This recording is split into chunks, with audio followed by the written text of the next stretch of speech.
Chu, for the first time, naging very open sa pagtatampo niya kay Gerald Anderson dahil sa panliligaw raw ng young actor kay Pauline Luna. Slight totoo? Yes. Medyo lang. Siyempre pag nililigaw. Umamin ka daw na selos ka? Eh, syempre kahit naman ako pag nag-link siya sa iba. Nalilig naman nababasa ko nga minsan eh. Kanino? Ensyong, sino pa? Robbie. Recently, nagkita na naman sina Gerald at Pauline sa birthday ni John James Uy, kasamahan ni Gerald at Kim sa Star Magic. Nagkasama daw sila, ganyan-ganyan. Sa mga parties. Hindi ako invited eh. Friend kasi si Carla at si Pauline. Carla Humphries. Hindi ako gagawa na nakasama sa kanya or na masasaktan siya. Pag-probe ng The Boss, bakit hindi nga ba sila magkaroon na ng commitment para matapos na ang lahat ng issue? Masaya na yung ganito. Walang away, walang anniversary, wala lahat. Gusto ko rin yun kasi ayokong magkagulo. Well, the fact na nagselos siya, parang ayoko naman, pero at least alam ko na may parang may konting, ba't naman magsiselos siya babae kung nung wala siyang So, thank you. Points, opinions, violent reactions. Alam mo, Kim, kunyari hindi ka nagsiselos, huwag mo ipalam sa guy na nagsiselos ka. Okay. Ikaw, Hindi, ako, may reaction lang ako kasi di ba hindi siya na-invite dun sa party.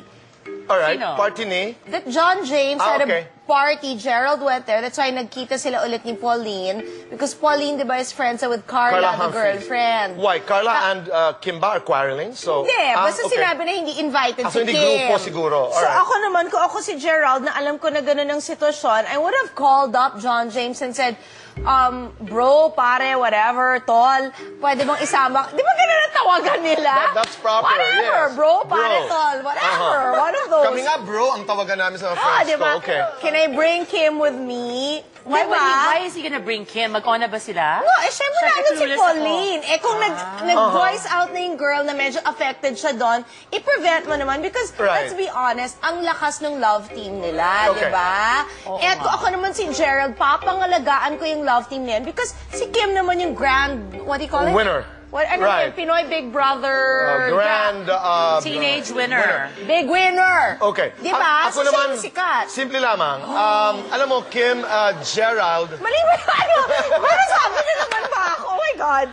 Kim, Gerald, Wait, Gerald is also sikat, but Kim is really sikat, Okay. di ba, boy? Listen. Kayong dalawa, Kim, Gerald, because obviously there is something beyond the love team. Di ba? Magharap kayo. Nagmamahalan ba tayong dalawa? Para hindi confusing. Di ba? Para hindi kayo nalilito. Kung ano ang kasagutan, you behave from there. Okay? POV. Why? you. Tama naman sinabi ko. Do you disagree with what I said? No, not at all. Oh, see? Okay, next. I also agree. Okay. POV number 3. Narito po.